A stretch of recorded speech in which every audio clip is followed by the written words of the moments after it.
cordial saludo a las personas que sintonizan este canal. Como siempre, un placer saludarles. Aquí les habla Hugo Hernández y venimos con más libros y más reseñas de libros. Hoy tenemos un texto histórico sumamente interesante de un aspecto de la historia de la cual se habla bastante poco. Vamos a hablar en particular de la industria petrolera y de la industria petrolera de Venezuela, muy en especial. ¿Por qué viene esto al caso? Estamos comenzando ya el año 2022 y para los venezolanos es más o menos un siglo el que media entre el comienzo de una explotación petrolera ya de una manera un poco más organizada. Sobre todo ya hay un texto legal hace 100 años, 1922, que sería el primer texto legal que separa normativamente el proceso de explotación de hidrocarburos, con todo lo que tiene que ver con el sistema de impuestos, de regalías, todo lo que se hizo a partir de allí, de lo que sería el aspecto minero, de la explotación minera en Venezuela. Esa bifurcación que se había ya empezado a intuir desde más o menos 1918, es ya en 1922 cuando se le otorga un instrumento normativo y empieza entonces a regularse un proceso de crecimiento de esa industria petrolera. Esto es sumamente interesante porque un siglo después ya podemos trazar más o menos un balance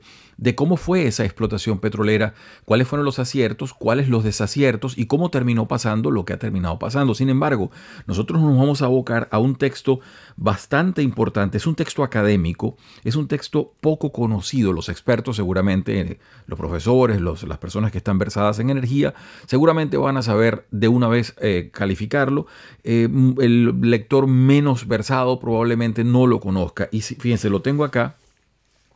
Lo tengo sin tapa, lo compré en tapa dura, es que lo compré usado, es bastante económico, pero el libro tiene su costo, está muy bien hecho, es de la editorial de la Universidad de Cambridge y se llama así, está en inglés, no sé si existe una traducción en español, dice Juan Vicente Gómez y las compañías petroleras en Venezuela. Fíjense las cotas las cotas temporales que él nos provee, 1908, 1935, el señor Brian Macbeth. Es muy importante esto porque aquí hay varias cosas que tenemos que empezar a discutir incluso antes de meternos con el tema, antes de meternos con el libro.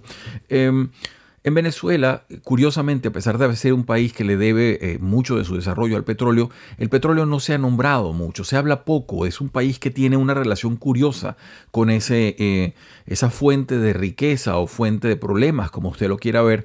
No se ha hablado mucho en las escuelas, no se estudia profundamente. En las universidades, algunas sí, dependiendo de la carrera que estudie la persona, se empieza a estudiar, pero además se estudia mucho menos ese periodo que el profesor Macbeth está orientando, ese lapso de 1908, que sería el comienzo cuando Juan Vicente Gómez, el tirano, asume en ese momento, le da la espalda al que había sido el dictador anterior, que era Castro, y en ese momento, Cipriano Castro, perdonen ustedes, y en ese momento él toma las riendas de Venezuela y empieza una cantidad de reformas que van a durar hasta su muerte en 1935. Por eso las cotas que él nos provee y además porque es en medio de ese gobierno gomecista cuando se va a dar la aparición y el cambio completamente sismático de Venezuela, de ser un país agrícola con algunas producciones mineras que había, sí las había, pero de muy menor tamaño, sobre todo una expresión cafetalera, la explotación cafetalera y de cacao, que era la más importante después de Brasil, se pudiera decir. Entonces, eso va a cambiar completamente con el petróleo. El petróleo va a irrumpir y va a hacer unas cantidades de cambios muy interesantes. Les decía que cuando se estudia en las universidades venezolanas, usualmente el petróleo y toda la industria petrolera y todo lo que es la historia del petróleo se empieza a enfocar desde la huelga de 1936. Es una huelga que tiene muchos aspectos y aristas importantes y sobre todo se estudia la ley de 1943 cuando Venezuela introduce, algunas personas en Venezuela, especialistas en la materia, introducen un sistema de regulaciones que va a dar mayores beneficios al país y que posteriormente se conocerían como 50-50, etcétera, etcétera.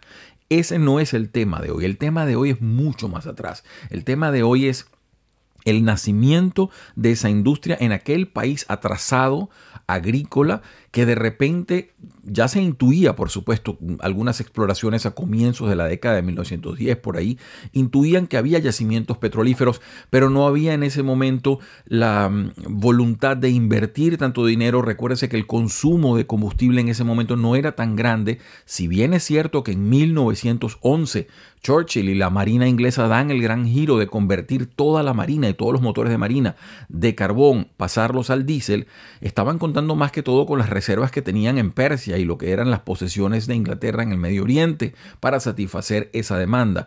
No sé hasta cuánto podría considerarse otros proveedores. Lo cierto es que Venezuela sí se empieza a intuir que había algunos yacimientos, ya había historia, pero eran cosas relativamente pintorescas, eran pequeñas, eran pocas, o ha habido un par de leyes, un par de cosas que hubo sobre asfalto, etcétera, pero la producción petrolera, como luego sería, por supuesto, no tenía ningún antecedente. Entonces, ese país que va a enfrentar todo eso es el que nos aboca. Varias cosas que deben decirse porque no todas las personas están tan versadas en la historia de Venezuela. Venezuela es un país que, como gran parte de Latinoamérica, entra en los procesos de independencia entre 1810 y más o menos 1825. Se puede decir que esos 15 años, poco más, poco menos de acuerdo a los países, es cuando ya se cierra el proceso de desacoplamiento del sistema colonial o del sistema de las provincias españolas, y se pasa entonces a un sistema de repúblicas. Eso se dice muy fácilmente. Eso no lo logró casi nadie y definitivamente a Venezuela le costó muchísimo ese salto. Fue un siglo XIX sumamente convulso, lleno de guerras intestinas, guerras civiles, gobiernos que casi nunca lograban culminar, enormes procesos de endeudamiento y de renegociaciones de deuda, donde algunas personas se llevaban más dinero del que debían. En fin, un proceso muy turbulento de un país completamente atomizado, un país con una extensión territorial relativamente importante, pero que no estaba conectada. De allí la expresión que usan algunos historiadores diciendo que era un país como un archipiélago, como si fuesen una cantidad de islas no conexas entre ellas. Lo cierto es que, para hacer muy breve la historia, esto empieza a culminar cuando se producen, ya cerrando el siglo XIX, una pequeña revolución con un grupo de sujetos que logran tomar el poder. Vienen de las montañas, vienen de los Andes, y son un grupo de personas. Están comandadas por un sujeto que ya había sido diputado, llamado Cipriano Castro. Este sujeto, bastante pintoresco y con muy poco talento para comandar una presidencia, logra mantenerse en el poder un tiempo, se enferma, sale y cuando sale no lo deja regresar. ¿Y quién no lo deja regresar? Su compadre, el sujeto que había quedado encargado del mando. Se puede decir esto fue un golpe palaciego, un golpe no sangriento, simplemente se toma el poder y se deja al otro sujeto fuera del país. Y a partir de allí, inmediatamente empieza a cambiarse algún marco legal, se inaugura una constitución, se empiezan a producir una cantidad de cosas. ¿Qué es lo que trae eso para Venezuela como primer cambio? Olvidemos todavía el tema petrolero. Venezuela en ese momento empieza con este nuevo regente, con este nuevo dictador, este nuevo tirano. Los epítetos varían cuando se trata de Juan Vicente Gómez porque como duró 27 años en el poder, ahí se pueden establecer momentos en los cuales el régimen tuvo una u otra inclinación más cerca o no de los intereses de la ciudadanía. Lo cierto es que este hombre, que venía de administrar una hacienda, donde en lugar donde venía, en las montañas, en los Andes, empieza a manejar el país también un poco como una hacienda. Al comienzo quizás no tanto, rodeado de gente un poco más talentosa y con mucho enfoque hacia el aspecto presupuestario. Él trata de poner en orden a Venezuela, empieza a pagar, logra pagar algunos empréstitos, lo cual es algo extrañísimo en un país que no hacía sino endeudarse y muy pobremente tratar de alguna manera de renegociar esos montos. Gómez ya para 1912 paga a los Estados Unidos una deuda, eso lo nombra el señor Macbeth, de aproximadamente 4 millones de bolívares, una suma astronómica para la época, y así va poco a poco tratando de regular los dispendios del Estado. A todas estas, él se aboca en dos grandes criterios importantes que van a ser orientadores para este libro. Lo primero que hace desde que llegó fue encargarse del proceso de infraestructura. Gómez va a empezar a llenar a Venezuela de carreteras. Habiendo sido un sujeto que se vinculó en guerras intestinas, conocía el país, anduvo por varias partes de Venezuela, tanto en el estado Bolívar, zona sureste, anduvo por partes del centro, se daba cuenta que el país estaba muy mal comunicado y empieza a vincular ese país con carreteras. Esto es una cosa que tiene una historia particular. Lo cierto es que él lo empieza a hacer y empieza a destinar enorme cantidad del presupuesto al Ministerio de Obras Públicas para que se haga exactamente eso. Eso va a ayudar mucho luego en el desarrollo de la industria petrolera. Él va a vincular su propio estado natal, el Táchira, con una carretera que por fin alrededor de 1916 1915, lo va a vincular al resto del país. Es decir, el país se va empezando a unir, a tejer en vínculos con ellos. Esa es la primera de las medidas. La segunda, muy importante, es que va a dar un aspecto bastante más normativo y burocrático al aspecto de explotación minera. Eso va a conllevar luego, cuando la industria petrolera empiece a surgir, que si bien no va a haber la gente experta, no va a haber tanta capacidad como hubiese sido necesaria, ya había por lo menos especies de muñones operativos dentro de los ministerios que podían empezar a encargarse del tema. El tema minero, él lo trataba de explotar, trataba de sacar el mayor provecho, no sabiendo lo que por supuesto luego vendría con las exploraciones petroleras. Esto es más o menos a grosso modo. Creo que no se me queda nada por fuera de, antes de darle la palabra al señor Macbeth. Había una cosa sí que me parece muy importante. Por supuesto, les decía, durante 27 años el régimen de este señor, dictador, tirano, por supuesto dio lugar a muchas situaciones particulares. Cuando apareció la industria petrolera, primero llegó Shell, después llegó Exxon, empezó a trabajarse bajo el sistema de las concesiones. Venezuela tenía para las empresas petroleras varios elementos muy positivos comparados con otras regiones del mundo. Piénsese, por ejemplo, en el sur del Pacífico, o piénsese en el Medio Oriente. Venezuela tenía primero una posición geopolítica relativamente sencilla. Muchos de los yacimientos petroleros, en el caso, por ejemplo, del Zulia, de Maracaibo, estaban en zonas donde se podía acceder con barcos y moverlos rápidamente. Eso lo distanciaba de situaciones en el Medio Oriente donde muchos de los yacimientos estaban en medio de la nada, entonces había que ir hasta allá y volver, sumamente complicado. Mucha inversión en logística había que hacer. Mientras que en Venezuela era relativamente sencillo ese aspecto.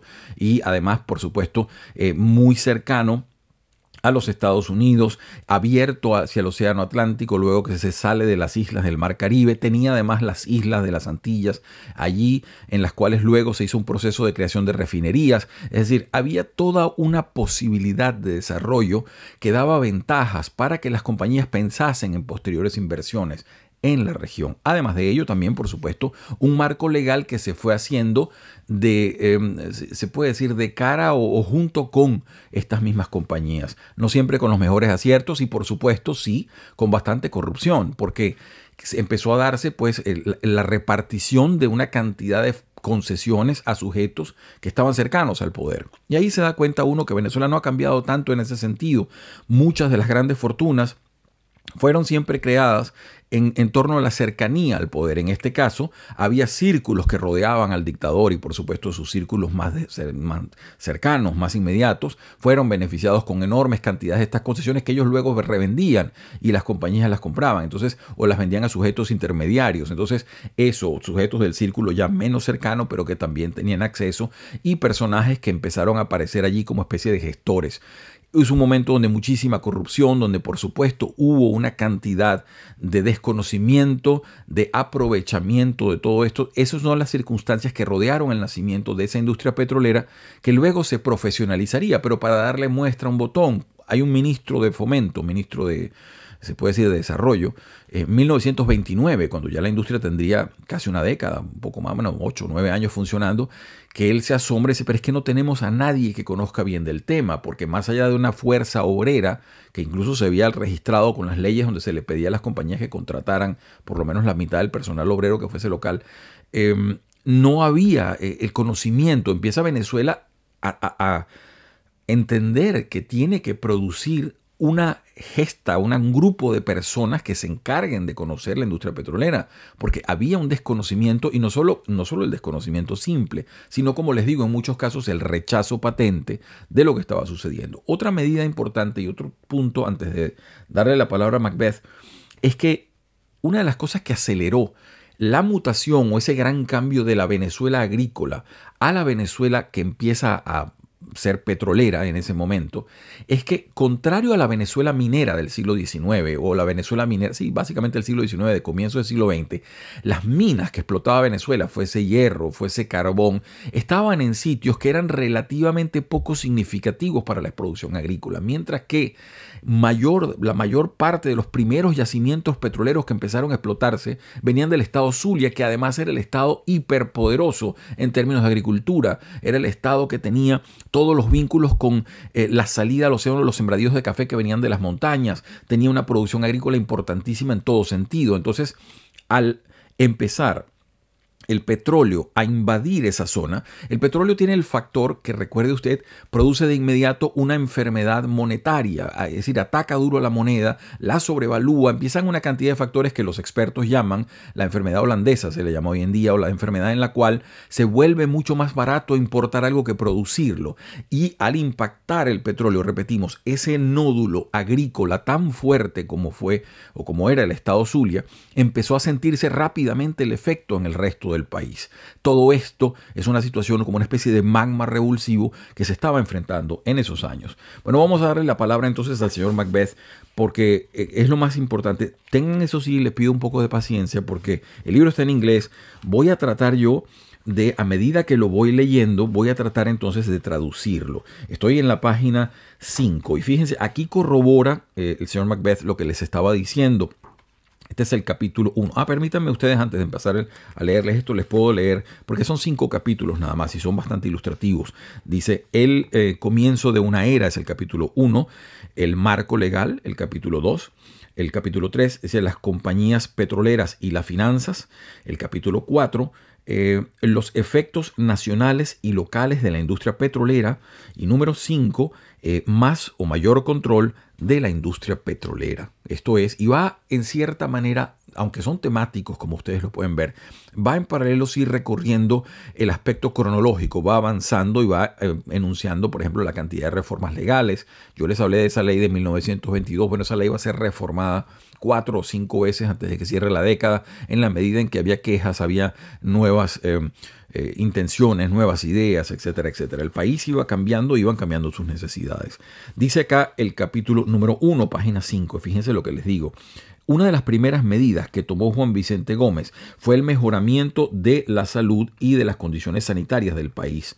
En adición a esto, la educación fue estimulada y reorganizada con el Código de Instrucción de 1912. De aquel caos fiscal bajo Castro y el Tesoro Nacional, eso también fue reestructurado. Un proceso que culminó en 1918 con la sanción de la primera ley orgánica de Hacienda Nacional. Y entonces dice lo siguiente. El mayor cambio, sin embargo, que ocurrió en esos años iniciales resultó del estímulo dado a la construcción de carreteras. El país, el sistema de transporte del país, como Gómez mismo lo había atestiguado durante sus campañas militares, estaba en un estado lamentable. Las carreteras casi no existían y las formas más rápidas y sencillas de viajar eran por mar o si no por esa mínima red ferroviaria que existía en ese momento. Consecuentemente, para poder comunicar el país de un punto a otro y de allí traer mayor unidad y prosperidad, el 24 de junio de 1910 Gómez inició un programa masivo de construcción de carreteras y trabajos de reparación con la mitad del presupuesto, del Ministerio de Obras Públicas dedicado solamente a la construcción de nuevas carreteras. Ahí se ve pues que tenía muy claro, les decía en paralelo, el tema presupuestario, el tema de explotación minera, todavía no se llamaba petrolera, y esto de la vinculación de infraestructura. El Gómez mismo lo había vivido, eso que dice acá el señor Macbeth es exacto. Sigo adelante para proponer otro de los temas que nos ilustra el señor Macbeth. En este libro que les repito, se los muestro, les muestro siempre en la primera página porque por sí mismo, este libro debe haber tenido seguramente una contratapa, una tapa, pero aquí no tiene nada ahorita.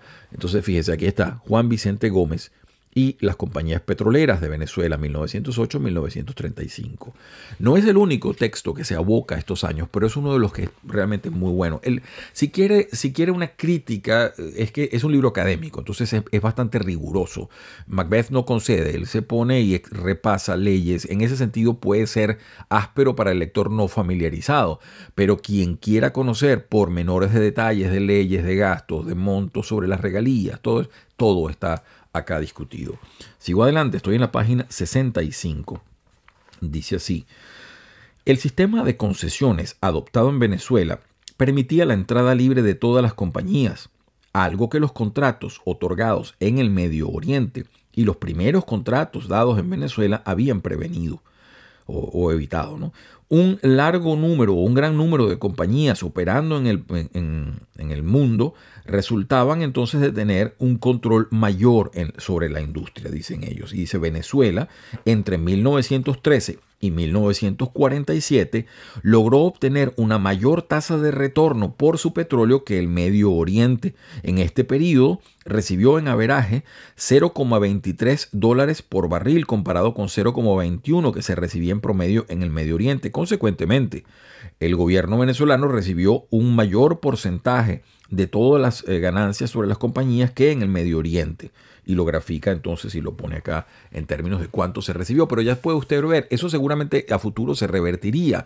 Pero los costos de producción eran bajos en Venezuela. Se tenía una excelente situación geopolítica, se tenía una excelente situación geográfica, se tenía esa mano de obra y se estaba empezando a educar al país para la explotación petrolera. No sin trauma, como lo vamos a ver, sobre todo en algunas ciudades del estado Zulia. Léase 2 puntos, Maracaibo, Cabimas, etc. Estoy en la página 68, disculpen ustedes, y dice aquí, con estos sanos ingresos de parte de la industria petrolera, el gobierno pudo entonces enfrentar proyectos que acercarían o acelerarían más el progreso económico en el país y harían un contrabalance para todas las semillas de descontento que dejaba la industria petrolera. Los ingresos por el petróleo le darían a Gómez además una base financiera mucho más fuerte sobre la cual construir su supervivencia política. Consecuentemente, Gómez nunca tomó parte con los concesionarios gomezistas o por las compañías que querían que se les levantara la situación de los impuestos, sino que ellos lo que pretendían era tratar de extraer lo más posible, etc. Y lo que quiere decirnos aquí es que Gómez, astutamente, él sabía de la corrupción en su entorno, sobre todo en su entorno familiar cercano, que estaba muy vinculado, porque acá repetimos, en Venezuela, cuando usted empieza a ver, y los nombres están todos acá, se puede uno dar cuenta que la mayor parte de las supuestas fortunas de Venezuela fueron hechas siempre por cercanía con el poder, y ahí aparecen nombres que incluso hasta hoy perduran, pero muchos de ellos son sujetos que realmente eran unos corruptos. Aquí aparece un sujeto que era un ministro de Fomento, que jugaba para los dos bandos, es decir, se hacía representante del país, pero recibía sobornos en el extranjero de las compañías petroleras. Entonces uno se da cuenta, y esos sujetos jamás fueron enjuiciados, jamás fueron llevados a ningún tribunal, existen y sus familiares simplemente quedaron disfrutando de ese dinero que originalmente era dinero venezolano. Seguimos adelante. Estoy en la página 69, dice acá, y acá lo apunta Macbeth con mucha responsabilidad, esto es importante decirlo. Debe notarse que la flexibilidad mostrada por el gobierno en este periodo era solamente posible porque se trataba de un régimen dictatorial, donde el Congreso simplemente decía que sí a todas las decisiones del Ejecutivo.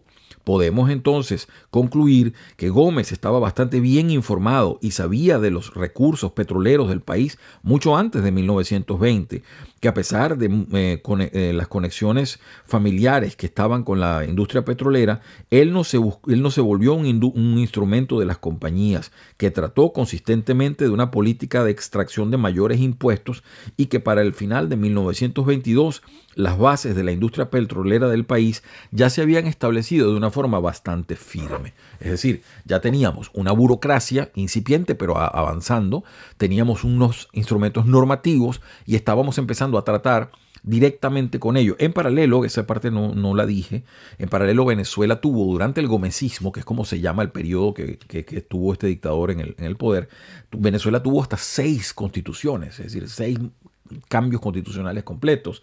Entonces ya uno se puede dar cuenta sobre todo que a partir del 22, en el 22 hay una constitución, en el 25, en el 28, en el 31, se van dando cambios, uno pudiera decir incluso a la par de los crecimientos del país. Eso sería muy optimista. Tienen otro cariz también, no son constituciones democráticas, eso hay que decirlo, son simplemente trajes a la medida de un régimen que necesita expansión o mayor poder en uno u otro sentido. Sigo adelante con el libro del señor Macbeth. Estoy en el capítulo 3, este es el que se llama Las compañías petroleras y las finanzas. Me parece que el comienzo del capítulo resume muy bien la situación, sobre todo a comienzos de la década de los 20 en Venezuela, y dice así. La ley petrolera de 1922 creaba las condiciones legales para las compañías petroleras y a partir de ese año en adelante Venezuela iba a experimentar un incremento sin precedentes en la producción petrolera, subiendo de 6.000 barriles por día en 1922 a 425.000 barriles por día en 1936. Ya para 1928, Venezuela se había vuelto el segundo más importante productor de petróleo del mundo y estaba, digamos, era responsable por la producción de más o menos el 8% de la producción petrolera mundial. A pesar de que la producción petrolera en Venezuela estaba dominada por Shell hasta 1934, otras dos compañías, Exxon y la Gulf Oil, comenzaron a partir de 1925 para imponer su dominación. Y ya para 1928 habían pasado a Shell, controlando estas dos, un 60% del total de la producción para el momento cuando murió Gómez en 1935. Estas tres compañías representaban el 99% de la producción total durante el régimen gomecista. Y aquí hay que decir una cosa que nos va a llevar a lo que como se llamaba el mundo de las empresas internacionales de petróleo en ese momento, que se hablaba de las 7 hermanas. Ustedes recordarán, desde la Standard Oil que tenía Rockefeller en el siglo XIX y parte del siglo XX, cuando ese monopolio lo revientan en el juicio de 1911 y tiene que atomizar las empresas y dividirlas, empiezan luego a darse empoderamientos mayores en algunas de ellas. Quedan 5 empresas norteamericanas de mayor, muy fuerte talante y 2 empresas europeas. Las más pequeñitas no figuraban, se decía que esas 7 se repartían la producción mundial. De hecho, eso de las 7 hermanas, creo que lo puso uno de los gerentes de Eni, que no le tocó participar en los grandes repartos, Eni, la petrolera italiana, que no le tocó participar en los grandes repartos y que simplemente veía los toros desde la barrera y entonces decía, bueno, estos son los 7 que se reparten todo. De hecho, en 1928, muchas de estas compañías se reunieron en Escocia, en Ashanarry, para decir cuánto es que iba a costar el barril y cómo se iban a dar las condiciones del mercado, en una forma de cartelización que hoy en día sería impensable, porque ni la OPEP en sus mejores días logró esa situación. Pero eran el espíritu de esos tiempos, que hay que entenderlo en su manera. De manera que ahí vemos esa Venezuela que pasa, fíjense ustedes, de 6.000 barriles diarios. Eso es una cosa realmente, sí, pintoresca, como lo habíamos dicho al comienzo. Allá, en cuestión de 12, 14 años, 425.000 barriles. Por supuesto, los ingresos, las condiciones y todo había mejorado ya y el país empezaba a obtener unos ingresos que, repetimos, hay que entender también el petróleo sociopolíticamente, porque la gente piensa que el petróleo es algo que usted, sí, bueno, produce petróleo, pero es que no es así. No es lo mismo producir petróleo que producir flores o que producir café. El petróleo tiene de por sí un efecto particular. Primeramente, es una industria donde trabaja un número relativamente reducido de personas en relación a la producción que generan. Luego esa producción tiene un nivel de volatilidad por el mercado muy particular. Los estados petroleros están casi siempre, cuando no tienen las previsiones adecuadas, están condenados a eso que los norteamericanos llaman el boom bust, es decir, los ciclos de excelentes precios o bajos precios, y eso hace que la economía, dependiendo cuán fijo esté usted a eso, cuánta dependencia tenga, puede pasarla muy bien o muy mal. Entonces, esa especie de fluctuación hace muy difícil cualquier tipo de planificación económica de manera presupuestaria. De manera que los estados petroleros se llaman así, justamente se les llama petroestados. Todo estado que tenga, esto en la academia se dice más o menos 20-25% del BIP, el Producto Interno Bruto, perdón, PIB, se le llama un petroestado, y eso hace que morfológicamente, institucionalmente, sociopolíticamente tenga unas características muy particulares.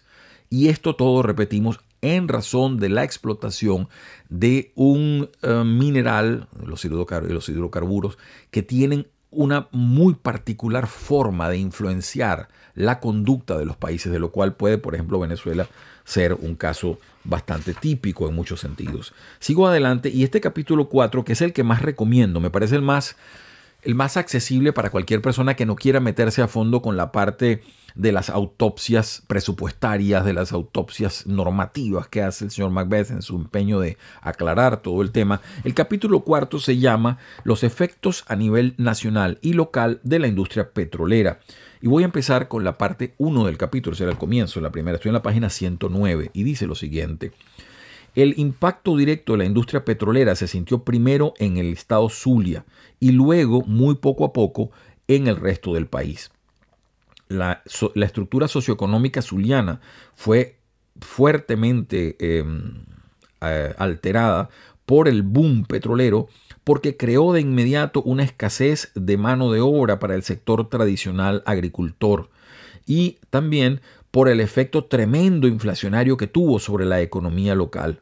El boom petrolero, sin embargo, estimuló la expansión de la élite comercial del país, que en los años 20 y 30 fortaleció su posición dentro de la economía. Todo ello en detrimento de la antigua élite agricultora. Es decir, estaban haciendo un nuevo grupo de personas que se había beneficiado como intermediario de estas concesiones o como personas que estaban ligadas al mundo petrolero, les decíamos, e iban desplazando a las antiguas élites agricultoras, por ejemplo, en el caso del estado Zulia o en el caso del estado Táchira, que era también el sitio cafetalero en la parte de los Andes. Recuérdese, insisto, que la industria cafetalera, usted hoy en día seguramente pensará en Colombia. No.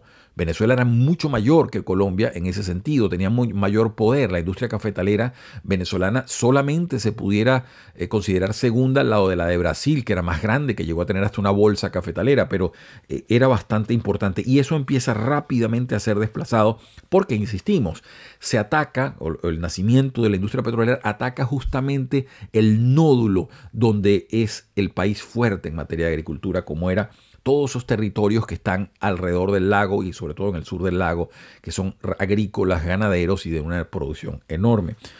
Sigo adelante. Dice aquí, uno de los más grandes logros de Gómez fue el pagar toda la deuda externa venezolana. Eso es algo que los venezolanos lo saben y lo repiten. Y lograr también reducir sustancialmente la deuda pública interna. Él pagó la externa, la interna la redujo bastante, pero no la pagó toda. En enero de 1909, la deuda externa llegaba a 225,5 millones.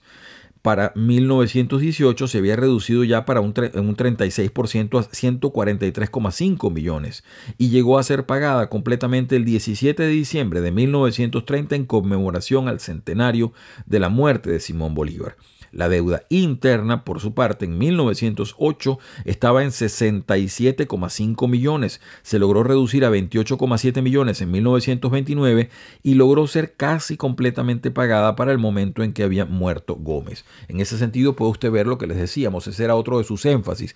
Gómez trataba de mantener una administración relativamente prolija en el sentido de lo que serían los haberes y los deberes.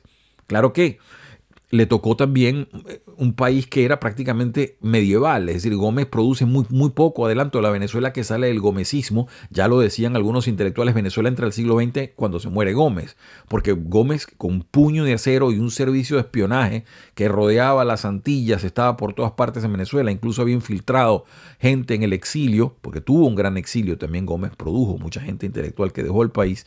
Este señor mantuvo la situación interna con puño de acero y por supuesto uno de los grandes gastos que es el sistema educativo moderno no lo tenía. Tenía un sistema educativo pero no nada de lo que sería por ejemplo el sistema educativo posterior en Venezuela. Entonces ya puede uno darse cuenta que es cierto, manejó con con cierto criterio de hacendado, que era lo que era, para mantener las deudas manejables y todo ello, pero a costa de, por supuesto, repartir otras prioridades y mucha corrupción. Eso nunca debe olvidarse, sobre todo en ese nacimiento crítico. Por eso decimos lo importante de ver cómo se forjó y qué conductas empezaron a forjarse dentro de aquella Venezuela petrolera incipiente y dentro de ese mundo de esas dictaduras. Recuérdense que Venezuela viene a conocer ya realmente una democracia más o menos sostenida es a partir del año 59. Si se toma que los otros 3 años que hubo brevemente allí de 45 a 48 son casi que un interregno entre dos gobiernos dos regímenes autoritarios. Seguimos adelante, estoy en la página 120 y aquí vamos con el drama de las caídas agricultoras. Él se enfoca particularmente en el café y dice en razón del café lo siguiente: la baja competitividad de Venezuela fue el resultado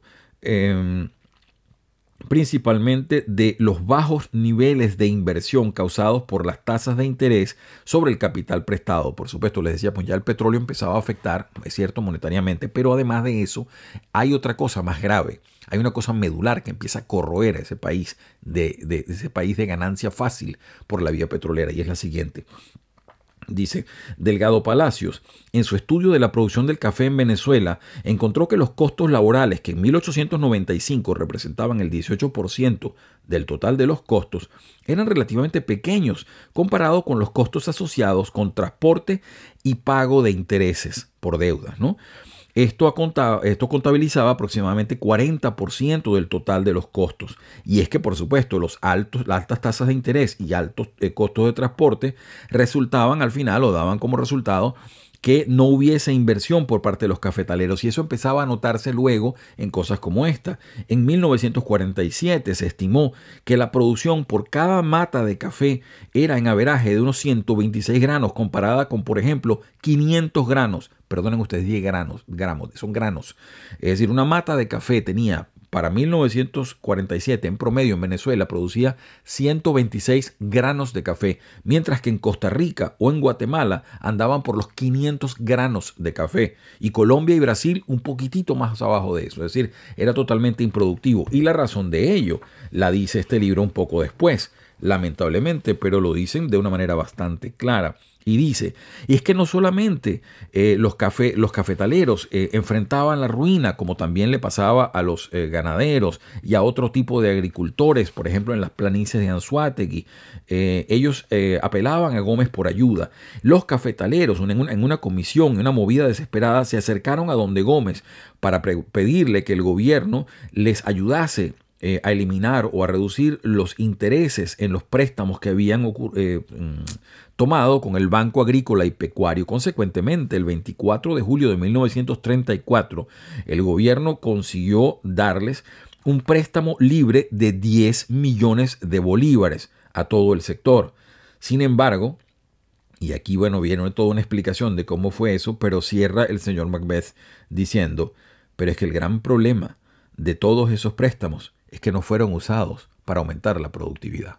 Entonces ya puede uno, en esa especie de laconismo expresivo, darse cuenta que muchas personas utilizaron estos créditos blandos dados por el gobierno para quién sabe qué otros gastos o quién sabe qué otros costos.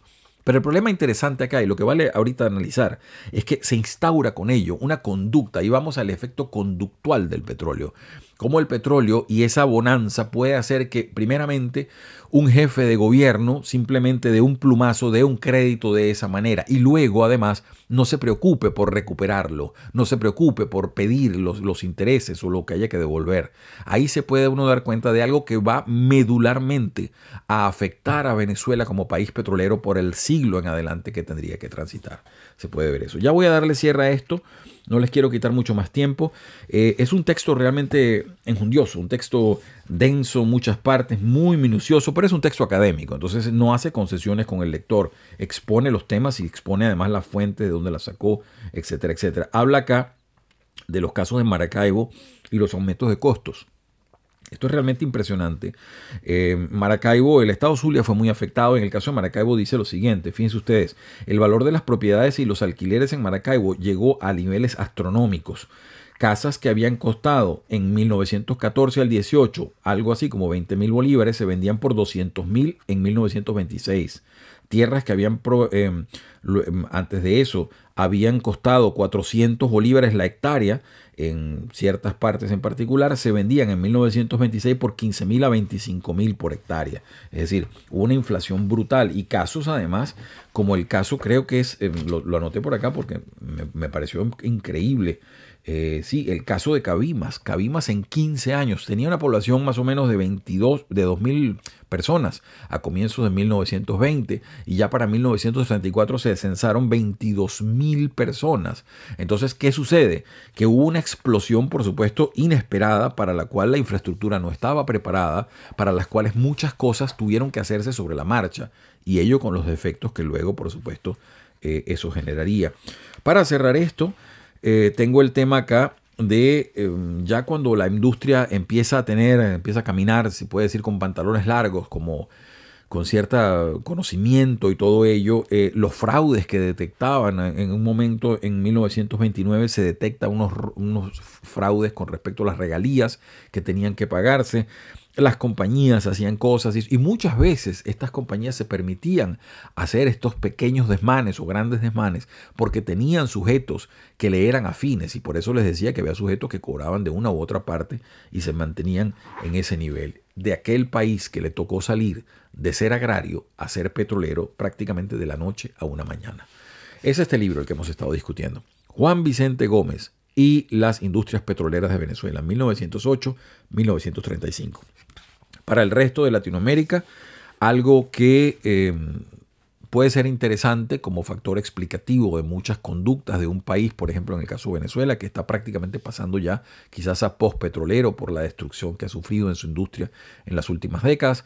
Pero además de ello, para los venezolanos es un motivo de reflexión. Repito, no es el único estudio que existe, hay otros, y sobre todo se ha venido ahora con más seriedad, lentamente enfocando ese periodo, porque es mucho comparativamente lo que existe a partir de 1936, pero ese momento, ese nacimiento, esa especie de edad media normativa, explorativa, entre 1908, cuando el gomecismo entra ya, hasta el momento en que Gómez muere en 1935, que se da el resurgir de un país completamente distinto en 1936.